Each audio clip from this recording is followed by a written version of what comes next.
Welcome to one of the most shocking cases ever recorded in Savannah, Georgia. The year was 1839. Back then, Savannah was a beautiful city in the South. Its streets were lined with oak trees covered in Spanish moss that made long shadows across the stone streets. The thick, humid air carried whispers and rumors that traveled from the big, fancy houses on Abercorn Street down to the servants' living areas behind them. It started with a small announcement in the Savannah Morning Republican newspaper on April 3, 1839. It was a tiny notice that was easy to miss. It said that a marriage license was given to widow Elizabeth Thornton, age 42, and James Bennett, age 26. What the newspaper didn't say was that James Bennett had been considered property, not a person, on the Thornton plantation until very recently. The huge scandal that followed would not only tear apart the Thornton family but would also reveal secrets hidden beneath the surface of Savannah society for many years. Elizabeth Thornton was born Elizabeth Montgomery. She came from one of Georgia's oldest families. Her grandfather was one of the first settlers in the colony. He arrived in 1733 with General Oglethorpe himself. The Montgomery family became very rich through rice plantations along the Savannah River. Their fortune was built on the work of hundreds of enslaved people. From what people said, Elizabeth grew up protected from hardship in the family's three-story mansion on Reynolds Square. According to records from Christchurch Episcopal, Elizabeth was married at 17 to Richard Thornton. He was a widower, 28 years older than her, and owned a cotton plantation just outside the city. The marriage joined two fortunes and two names that were respected throughout Georgia. Richard Thornton's first wife had died during childbirth, leaving him with a son, William, who was only 5 years younger than his new stepmother. The Thornton household was managed very carefully, at least according to the journals of Mary Buren, a cousin who visited the plantation in the summer of 1826. "Cousin Elizabeth runs her household with remarkable efficiency," wrote Mary. "Though she appears delicate, she maintains strict order among the servants." Richard speaks little at dinner, leaving Elizabeth to manage conversation. There is a strange silence that falls when he does speak. Those who knew the family noticed that Richard was often away on business in Charleston or Augusta, leaving Elizabeth to manage the plantation. What few people realized was how much time she spent with a house servant known only as Grace in household records. Grace had arrived at the plantation in 1822, purchased from a trader in Charleston. What makes this important is that Grace arrived with her son, then a boy of 9 years old. His name was James. Tax records from Chatham County show that by 1835, the Thornton plantation had 47 enslaved individuals. Among them, James Bennett was listed as house servant, one of only 4 given such a title.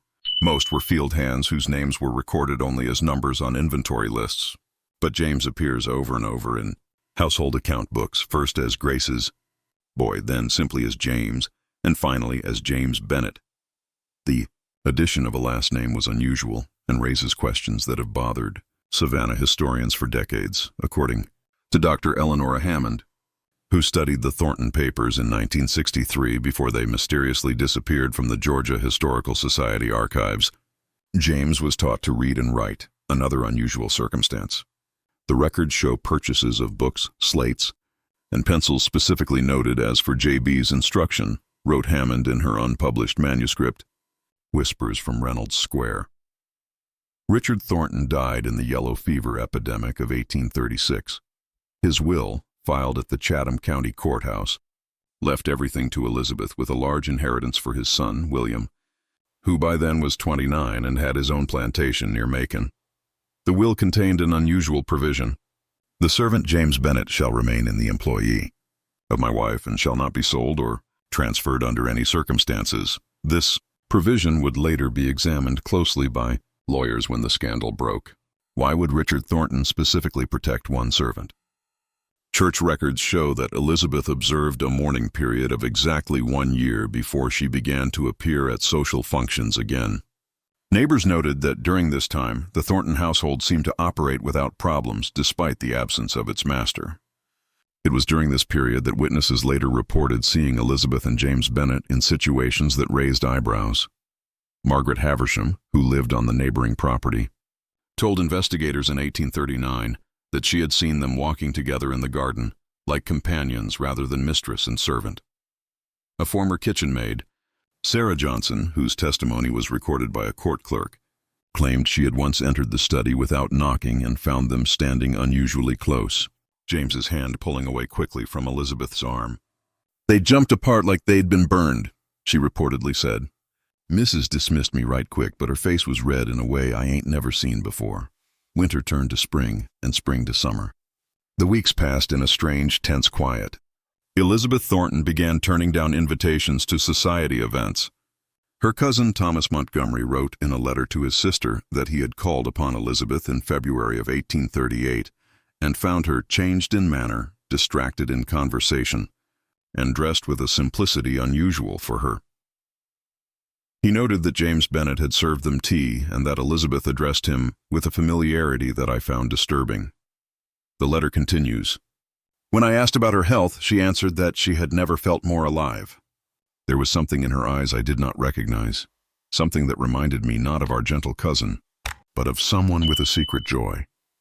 What happened next was documented in a series of increasingly urgent letters between William Thornton and his uncle, Judge Henry Thornton of Savannah. William, having heard rumors from former house servants who had connections to the plantation, wrote on December 10, 1838, "I have received disturbing reports regarding my stepmother's conduct.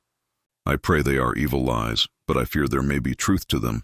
I intend to visit the plantation unannounced next month to find out the situation for myself." Judge Thornton replied, "Warning restraint."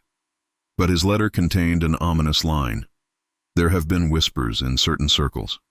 It would be wise to address this matter privately before it becomes food for public talk."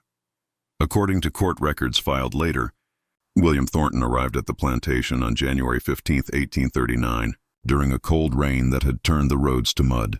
The carriage tracks leading to the main house were still visible the next morning when the sheriff arrived, summoned by what was described in official reports as a disturbance of significant nature. What exactly happened during William's visit was never fully disclosed in public records.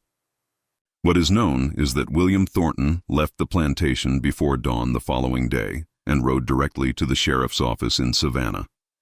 By noon, James Bennet had been taken into custody on charges that were later dismissed. Elizabeth Thornton was not arrested, but according to church records, she was asked not to attend services at Christ Church for a period of reflection. The silence that followed was broken 6 weeks later by the marriage announcement. Elizabeth Thornton had somehow secured freedom papers for James Bennet and then, in an act of defiance that shocked Savannah society, married him in a small ceremony performed by Reverend John Baker, a Methodist minister known for his abolitionist sympathies. The ceremony took place not in a church but in the parlor of the Thornton home, with only 2 witnesses present, Grace, James's mother, and a lawyer from Philadelphia named Samuel Cooper, who had arrived in Savannah 3 days earlier. According to hotel registers from the City Hotel, Cooper stayed exactly 2 nights in Savannah before leaving for Charleston and then north to Philadelphia, never to return to Georgia. The reaction was swift and merciless. The Savannah City Council held an emergency meeting on April 5, 1839. The minutes of this meeting were later erased, but according to newspaper accounts, they discussed a moral emergency threatening the very fabric of our society. William Thornton filed a petition to have his stepmother declared mentally incompetent and to assume control of the family estate. Judge Henry Thornton removed himself from the case, citing family connection, but privately wrote to the governor requesting help. The Montgomery family publicly disowned Elizabeth, placing notices in newspapers as far away as Charleston and Atlanta, stating that she was no longer recognized as a daughter of our line. What happened next has been pieced together from incomplete accounts, as many records were deliberately destroyed in what appears to have been an attempt to erase the scandal from Savannah's history. According to a letter found in 1954 during renovations of an old house on Broughton Street, a group of 12 men visited the Thornton plantation on the night of April 10th.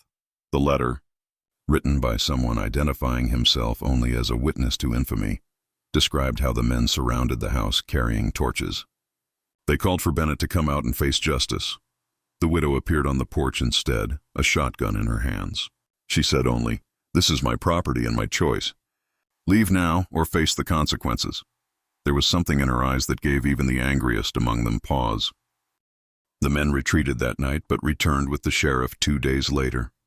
They found the house empty, the furniture covered with sheets, as if the occupants had left in an orderly fashion rather than fled in panic.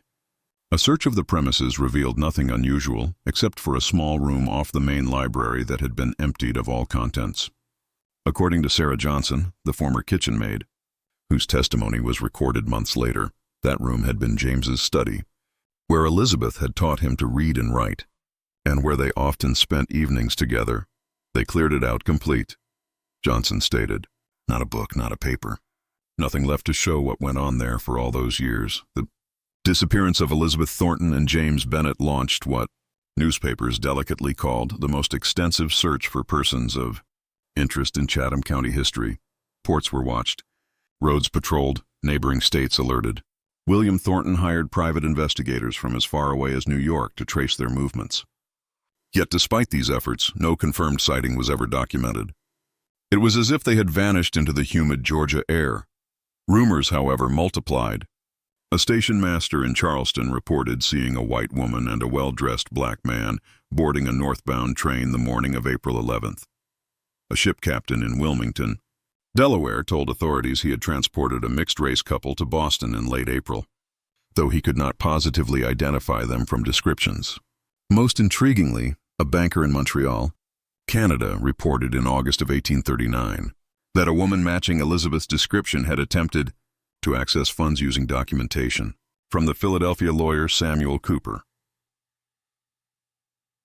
As months passed without resolution, the scandal began to transform into something else, a whispered legend, a cautionary tale told to young women of good families.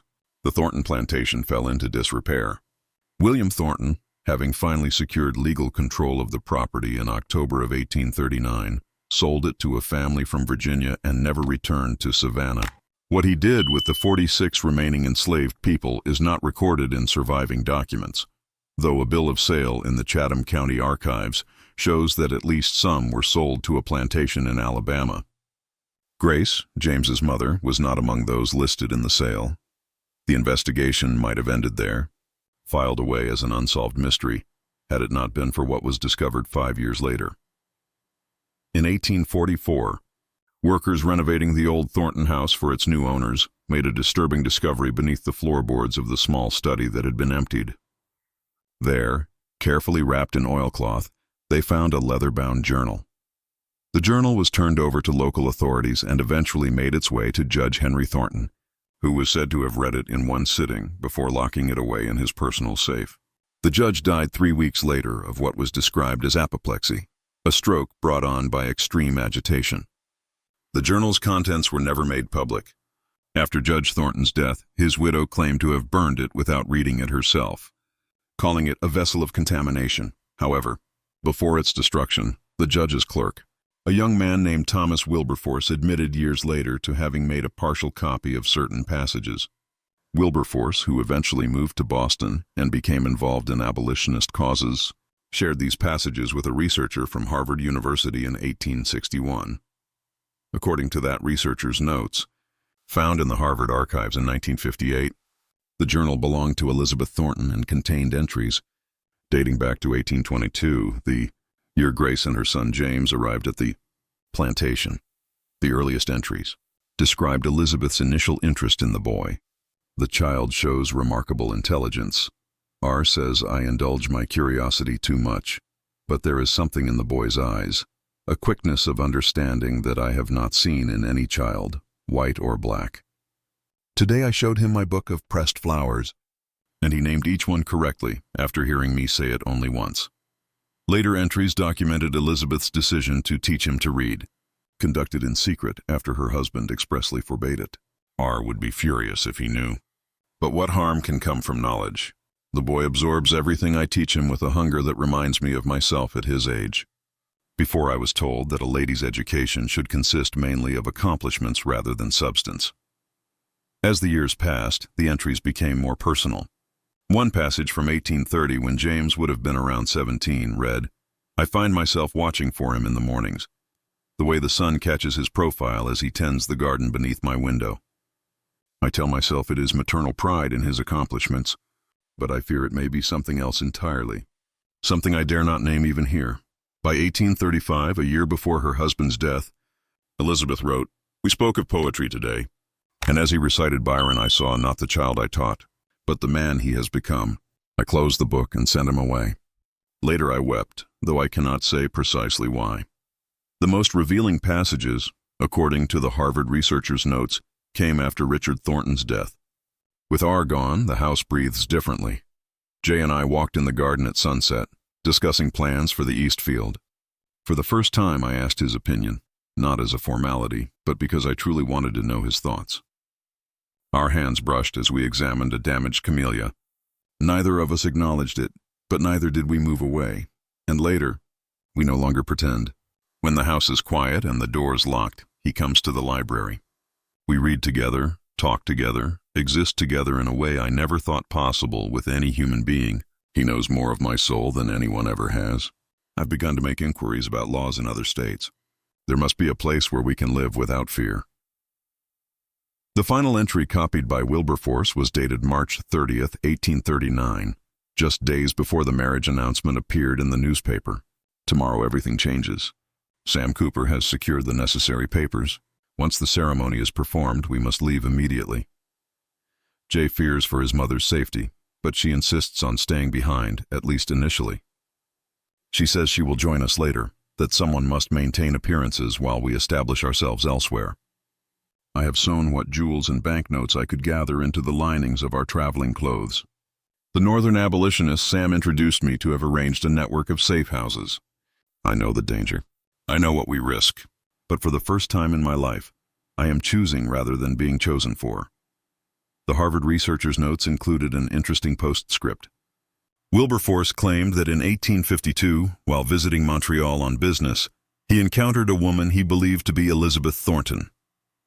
She was using another name, which he did not record, and was living in a modest but comfortable house in a mixed-race neighborhood. When he approached her, she denied being Elizabeth Thornton, but invited him to tea nonetheless. During their conversation, she mentioned poetry and specifically Byron, which triggered his memory of the journal. As he was leaving, he noticed a portrait on the wall of a black man in formal attire. When he asked about it, the woman smiled and said only, "My late husband. He passed 3 years ago from pneumonia." Wilberforce never reported this encounter to authorities.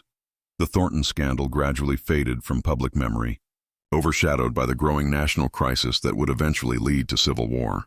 The plantation was sold twice more before being largely destroyed during Sherman's march to the sea in 1864. The land was eventually divided and developed. Today, a housing development stands where the main house once was, and few residents know the history beneath their feet.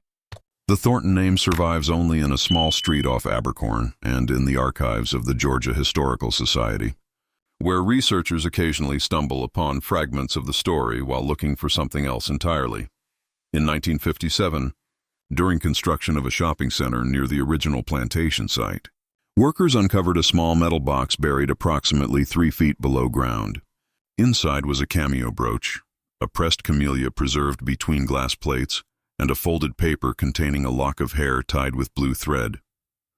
The items were turned over to the Georgia Historical Society, where they remained uncatalogued until 1963, when Dr. Eleanora Hammond examined them as part of her research into the Thornton case. In her notes, she observed that the cameo appeared to match one described in Elizabeth Thornton's wedding inventory from her first marriage. The pressed flower was identified as a rare variety of camellia that had been developed on the Thornton plantation. The lock of hair, when examined under microscope, appeared to be from 2 different individuals intertwined. Dr. Hammond's research was never published. According to colleagues, she became increasingly obsessed with the Thornton case, convinced that there were more documents to be found. In the spring of 1963, she traveled to Montreal to follow up on the Wilberforce account. She wrote to her department chair at Emory University that she had made a breakthrough and would return with evidence that will rewrite this chapter of Georgia history. 2 weeks later, her hotel room was found empty, her research notes missing. The only item remaining was a single pressed camellia similar to the one found in the metal box, placed on her pillow. Hammond herself was located 3 days later in a hospital, disoriented and unable to account for the missing days or the disappearance of her research materials. She abandoned her work on the Thornton case shortly thereafter and refused to discuss it until her death in 1968, the story of Elizabeth Thornton and James Bennett exists now in the space between documented history and legend. Parts of it can be verified through court records, newspapers, and personal correspondence. Other elements remain guesswork, pieced together from fragments, whispers, and silences in the historical record. What is certain is that in the spring of 1839, a wealthy white widow and a black man she had once owned according to the laws of Georgia disappeared together, leaving behind a society scandalized not just by their defiance of racial boundaries, but by the implication that their relationship had developed over years, perhaps even while Elizabeth's husband was still alive, within the very household that was meant to represent Southern social order. The mystery that remains unsolved is not just what happened to Elizabeth and James after their disappearance, but what happened in the years before, in the quiet moments of teaching and learning, in conversations over books, in glances exchanged across rooms where others saw only mistress and servant. What words passed between them, what promises were made, and perhaps most disturbingly to those who discovered the truth, how many other households harbored similar secrets behind their respectable facades. How many other relationships existed in the shadows, defying the strict boundaries upon which Southern society was built. In 1969, shortly after Dr. Hammond's death, a graduate student cataloging her belongings found a sealed envelope with instructions that it not be opened until 50 years after her death. The university administration, concerned about potential legal issues, overrode this request and opened the envelope in the presence of attorneys. According to a staff member who was present but requested anonymity when interviewed in 1972, the envelope contained a single sheet of paper with an address in Montreal and the words, "They survived. They lived. Their descendants walk among us still." The paper was reportedly seized by university officials and has never been made public. The address, according to the staff member, was for a cemetery. Today, the story of Elizabeth Thornton and James Bennett surfaces occasionally in academic papers, in specialized books on antebellum Southern society, or in whispered ghost tours of Savannah's historic district. Tour guides point to a certain house on Reynolds Square, not the original Thornton residence, but one nearby, and claim that on certain nights, particularly in April, witnesses have reported seeing a light moving from room to room, as if someone is searching for something or someone. Others claim to have heard the faint sound of poetry being recited, though they can never quite make out the words. These are merely tourist tales, embellishments for the curious with no basis in documented fact. What remains factual is this. In 1839, Elizabeth Thornton and James Bennett chose each other in a society that forbade such choices. They vanished rather than submit to separation. And somewhere, perhaps in a forgotten archive, in an attic trunk, or buried beneath a modern foundation, there may still exist evidence of what happened to them after they stepped out of recorded history and into the realm of legend. Until such evidence surfaces, their story remains one of the most disturbing chapters in Savannah's history, not because of any violence or supernatural element, but because it challenged the very foundations upon which an entire society was built, revealing the fragile nature of social conventions and the extraordinary measures some would take to maintain or defy them. In the words attributed to the Harvard researcher who examined Wilberforce's notes, the most terrifying aspect of the Thornton case is not what it reveals about the two individuals at its center, but what it suggests about countless others whose stories were never documented, whose defiance never made it into historical records, whose lives were lived in desperate silence or erased entirely from memory. How many Elizabeth Thorntons and James Bennetts existed across the American South, their stories buried with them? And what does that tell us about the society that worked so diligently to ensure those stories would never be told? The question echoes still through the moss-draped squares of Savannah, along the shadowed banks of the river, and in the silent spaces between the pages of history books. In 1972, during the renovation of an old colonial-era post office building in Schenectady, New York, workers discovered a hidden compartment behind a loose brick in the basement wall. Inside was a small leather pouch containing 3 letters addressed to Mrs. Jane Bennett at an address in Albany. The letters, dated 1841 through 1843, were written in a flowing feminine hand and signed only with the initial G. Historians later identified this as likely being Grace, James Bennett's mother, who supposedly remained in Georgia after Elizabeth and James fled. The letters themselves contained, No explicit mention of Savannah or the scandal, but spoke of a mutual acquaintance who had relocated north and was anxious for news from home. The most revealing passage came in the third letter dated December 18th, 1843. Our mutual friend asks after you constantly. The situation here has grown more difficult since you departed. The new master is not kind. Many have been sold away. I keep the secret you entrusted to me close to my heart. Though there have been those who question me still, I tell them nothing. The item you left in my care remains secure where we discussed. When my time comes, I pray I will join you in the place where people may live according to their hearts, rather than the dictates of others. What makes these letters significant is not just their content, but their very existence.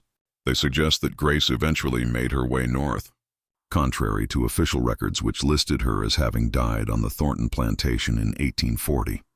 More importantly, they indicate an ongoing correspondence, a network of communication that allowed news to travel between Georgia and New York, despite the efforts of authorities to sever all connections between Elizabeth Thornton, James Bennett, and their former lives.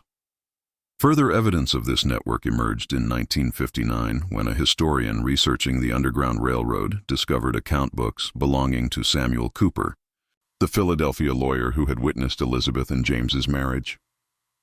The books, found in the archives of a Quaker meeting house in Pennsylvania, contained coded entries that scholars eventually deciphered as records of funds transferred to various locations along established escape routes for enslaved people seeking freedom. One entry dated June 5, 1839, noted special arrangement for TNB package delivered successfully to Montreal. Additional funds released as agreed for 5 years of security and silence.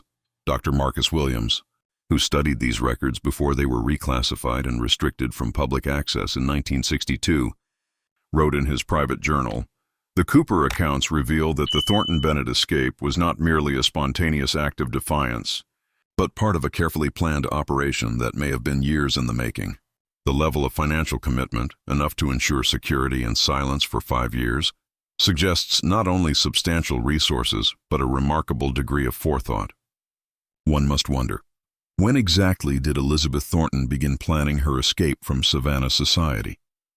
Was it after her husband's death, or had she been laying the groundwork even before becoming a widow?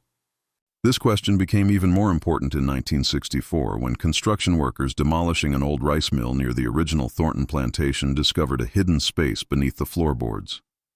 Inside was a small wooden chest containing what appeared to be teaching materials, a primer, a slate, several pencils, and a copy of Byron's collected poems. The items were estimated to date from the 1820s or early 1830s, years before Richard Thornton's death. Most significant was a small notebook filled with handwriting exercises, lines of repeated phrases, gradually improving in quality. One page contained the sentence written over and over with increasing skill. "I am James Bennett. I am a man. I have a mind." At the bottom of the page, in different handwriting, presumably Elizabeth's, were the words, "Excellent progress. You have earned your name today." The discovery suggested that Elizabeth had indeed been teaching James in secret while her husband was still alive, creating a hidden space where they could meet without raising suspicion. The rice mill, according to plantation records, was rarely used after newer equipment was installed closer to the main fields in 1825. It would have provided an ideal location for secret lessons, far enough from the main house to avoid detection, yet not so distant as to raise questions about Elizabeth's movements. What remains unclear is how and when their relationship evolved from teacher and student to something more intimate. No documents exist that explicitly confirm the nature of their connection before Richard Thornton's death.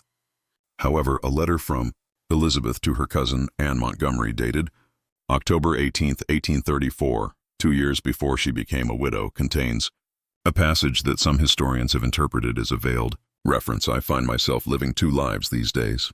The one visible to society, where I play my assigned role with precision, and another that exists in moments stolen from the day, in conversations that could never be overheard, in thoughts I dare not speak aloud. It is in this second life, dear Anne, that I find myself most truly alive." Is that not the strangest confession, to feel most authentic when one is most in hiding? The dual life Elizabeth described became increasingly difficult to maintain after her husband's death. As a widow, she would have been subject to greater scrutiny, particularly regarding her management of the plantation and treatment of the enslaved people she now owned outright. Several accounts from that period note changes in her behavior. Margaret Williams, a neighbor who recorded her observations in a private journal discovered in 1957, wrote in September 1836, "Called upon Elizabeth Thornton today, 6 months after Richard's passing, found her changed in ways I cannot quite describe. There is a restlessness about her, a barely contained energy that seems at odds with her mourning dress. When I mentioned the difficulty of managing such a large property alone, she smiled in a manner I found unsettling and said, 'I am not as alone as one might think.' I left feeling strangely unsettled, as if I had glimpsed something not meant for public view. As Elizabeth's behavior drew more attention, so too did James Bennet's position within the household. According to testimony given later by house servants, he had begun to take on responsibilities unusual for someone of his status. Sarah Johnson, the kitchen maid, reported that by early 1838, James was effectively managing the plantation's accounts, receiving visitors when Elizabeth was indisposed, and even corresponding with merchants in Savannah on behalf of the estate. He sat at the master's desk, Johnson told investigators, used the master's pen, spoke with the master's authority, and Mrs. Elizabeth, she just smiled like it was the most natural thing in the world. This gradual shift in roles, this blurring of the strict boundaries that governed Southern society, could not continue indefinitely without consequences. The catalyst, as previously mentioned, was William Thornton's unannounced visit in January 1839. What exactly he witnessed remains unconfirmed, but according to a letter he wrote to Judge Henry Thornton immediately after fleeing the plantation, it was a violation of natural order so profound that I could not remain beneath that roof for another hour without fear of committing violence. He described finding Elizabeth and James in a situation that admitted no innocent interpretation, though he refrained from providing specific details out of respect for the family name. The immediate aftermath of William's discovery set in motion a series of events that would ultimately lead to Elizabeth and James's marriage and subsequent disappearance. What is less known is that during the 3 months between William's visit and their marriage, Elizabeth began systematically converting her assets to cash. Records at the Bank of Savannah show that between January 20th and March 15th, 1839, she withdrew significant sums, converting them to easily transportable forms such as banknotes and letters of credit. She also sold several pieces of jewelry through a broker in Charleston, as documented in a receipt found among Samuel Cooper's papers. Most tellingly, she transferred legal ownership of a small property she had inherited from her mother in Philadelphia to a corporation whose sole trustee was Cooper himself. These financial maneuvers suggest that Elizabeth was preparing not just for flight, but for a new life beyond Georgia. The careful legal arrangements conducted through intermediaries and across state lines indicate an awareness of the challenges they would face. Elizabeth and James would need not only to escape, but to establish themselves somewhere their past could not follow them, somewhere they could construct new identities secure from both legal pursuit and social ostracism. The most compelling evidence of this preparation comes from a deposition given in 1841 by a former clerk at a Savannah printing shop. During a legal dispute over William Thornton's claim to his stepmother's property, the clerk testified that in February 1839, a well-dressed black man he later identified as James Bennett had commissioned business cards and correspondence paper for a Mr. James Bennett, importer of fine teas and spices. The address on the cards was in Montreal. According to the clerk, Bennett explained that he was acting on behalf of his employer, who was expanding business interests northward. The clerk thought nothing of it at the time, but recognized the significance after the scandal broke. The business cards represented more than just a cover story. They were evidence of a future Elizabeth and James had envisioned together, one where he would be not property but proprietor, not servant but merchant. The choice of Montreal was strategic. As part of British Canada, it offered distance from U.S. laws regarding fugitive slaves. Its cosmopolitan nature and substantial mixed-race population provided relative anonymity. Most importantly, its status as a commercial hub would make a new tea and spice import business seem unremarkable, just one more enterprise in a city built on trade. The actual journey from Savannah to Montreal remains largely undocumented, though fragments suggest they traveled by ship to Philadelphia, where Cooper provided temporary shelter and new identification papers, then overland through New York State and across the Canadian border. A receipt for passage on the schooner Mary Jane from Savannah to Philadelphia, dated April 12, 1839, was found among Cooper's belongings. It listed two passengers, Mrs. E. Smith and Mr. J. Smith, described as aunt and nephew traveling on family business. What is known with reasonable certainty is that by August 1839, someone matching Elizabeth's description was attempting to access funds in Montreal.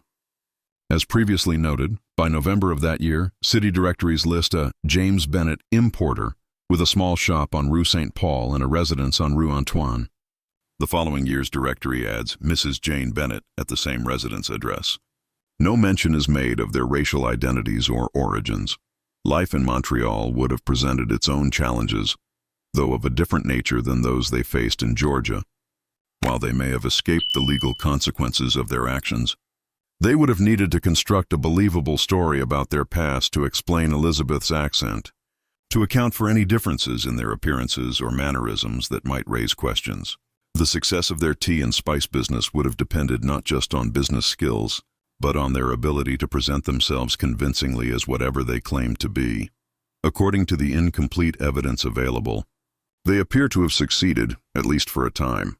Trade records from the Port of Montreal show that Bennett's import business maintained steady, if modest, activity through the 1840s.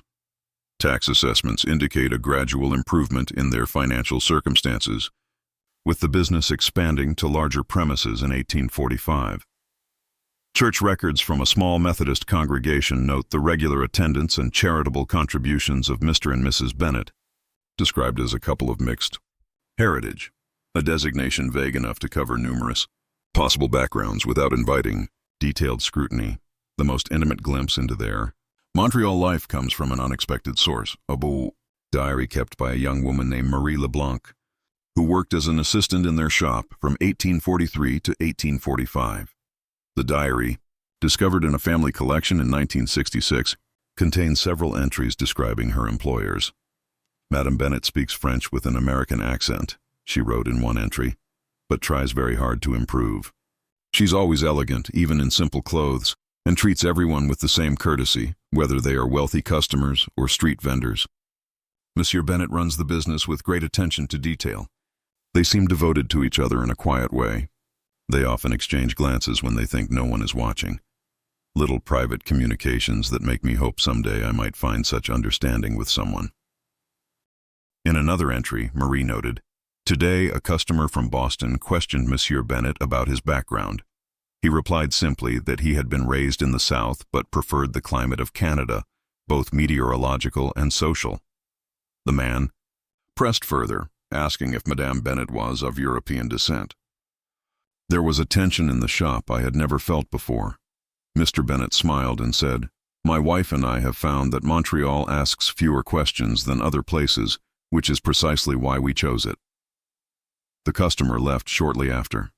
Madame Bennett's hands were shaking as she arranged the tea canisters, though she pretended nothing had happened. This incident highlights the precarious nature of their situation. Despite establishing new identities and achieving a measure of acceptance in Montreal society, the threat of discovery remained. One visitor from the South, one chance encounter with someone who had known them in their previous lives, could potentially unravel everything they had built. This persistent vulnerability likely explains why, according to Montreal property records, the Bennetts sold their business in 1849 and moved to a smaller, more remote community outside the city. The shop on Rue St. Paul was purchased by a French-Canadian merchant, while their home address disappears from subsequent city directories. From this point forward, the documentary trail grows increasingly sparse. No records exist confirming James Bennett's reported death from pneumonia around 1849, as mentioned in the account of Thomas Wilberforce's chance meeting with Elizabeth. However, death records from the period are notoriously incomplete, particularly for smaller communities outside major urban centers. What can be verified is that in 1852, the year Wilberforce claimed to have encountered Elizabeth in Montreal, a Mrs. Jane Bennett, widow, purchased a small house in Saint-Henri, then a separate municipality west of Montreal. The property remained in her name until 1867, when ownership was transferred to a Miss Grace Bennett, described in the deed as niece and sole heir. The appearance of this Grace Bennett raises intriguing questions. No previous records mention Elizabeth and James having a child or adopting one. However, the name's similarity to that of James's mother suggests a possible connection. Could this Grace have been James's mother, who, according to the letters found in Schenectady, had eventually made her way north? Or might she have been a child born to Elizabeth and James, named after her paternal grandmother? The latter possibility seems supported by an entry in the register of a small Anglican church in Saint-Henri recording the confirmation in 1860 of Grace Bennett, age 14. If accurate, this would place her birth around 1846, 7 years after Elizabeth and James fled Savannah. The existence of a child would add yet another dimension to their story. Not just a forbidden marriage, but a family created across the boundaries of race and class that defined 19th century America. It would mean that somewhere, perhaps even today, there may be descendants of Elizabeth Thornton and James Bennett carrying their legacy without perhaps even knowing the extraordinary circumstances that brought their ancestors together. The final, documented trace of Elizabeth herself appears in 1869, 30 years after she scandalized Savannah society. A notice in a Montreal newspaper announced the passing of Mrs. Jane Bennett, formerly of the United States, at the age of 72. The brief obituary mentioned that she was survived by her beloved granddaughter and would be remembered for her quiet strength, her appreciation of poetry, and her belief in the equality of all souls before God. She was buried in a small cemetery in Saint-Henri in a plot purchased years earlier that contained another grave, unmarked except for the dates 1822-1849, the approximate lifespan of James Bennett. In 1963, when Dr. Eleonora Hammond traveled to Montreal following Wilberforce's account, she reportedly visited this cemetery.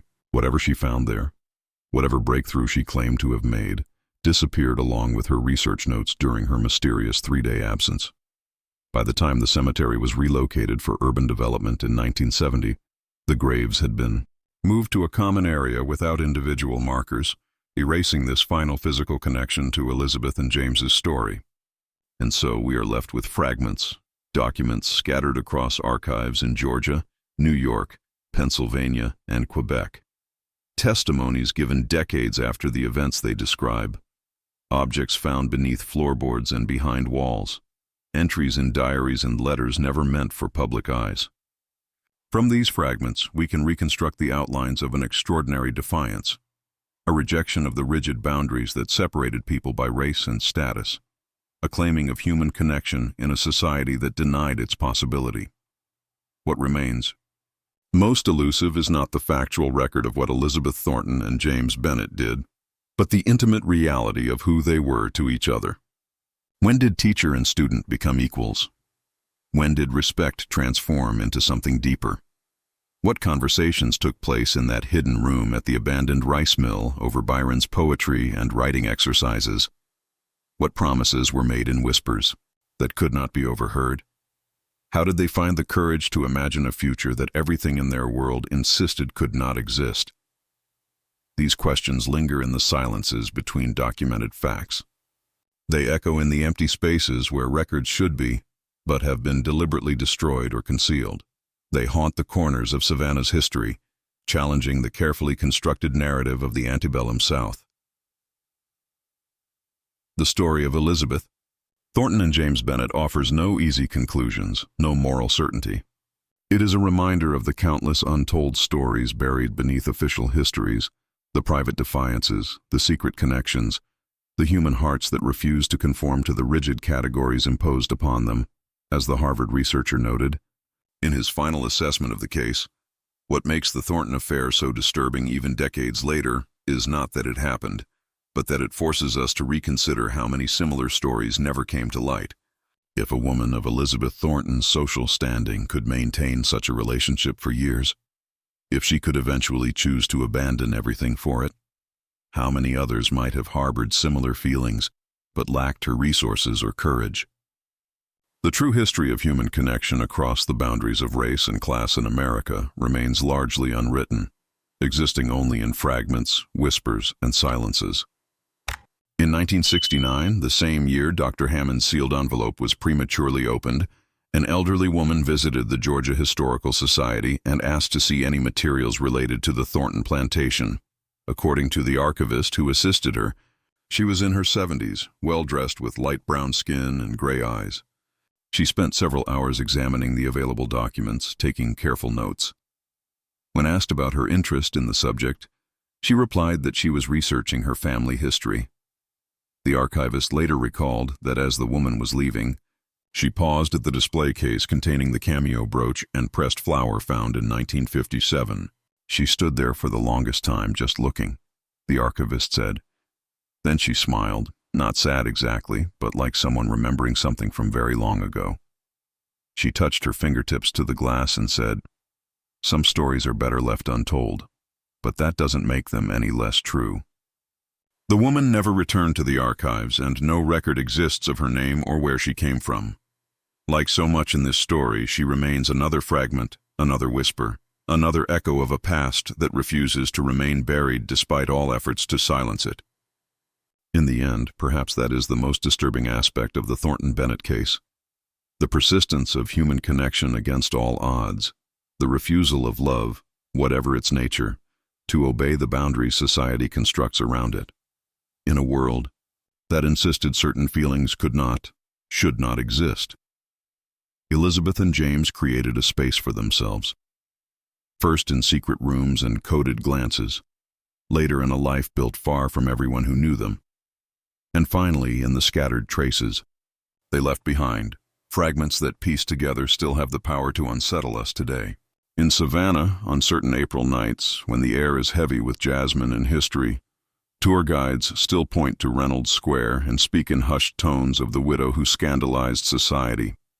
Some claim to have seen lights moving in empty buildings, heard the faint sound of poetry being recited, felt a sudden chill in the humid air. These are just stories, of course, embellishments meant to entertain tourists seeking a brush with the mysterious past. But beneath these ghost stories lies something far more unsettling, the knowledge that the past is never as simple as we wish it to be, that human hearts have always defied the categories constructed to contain them, and that somewhere, perhaps, the descendants of Elizabeth Thornton and James Bennett walk among us still, carrying a legacy of defiance in their very blood.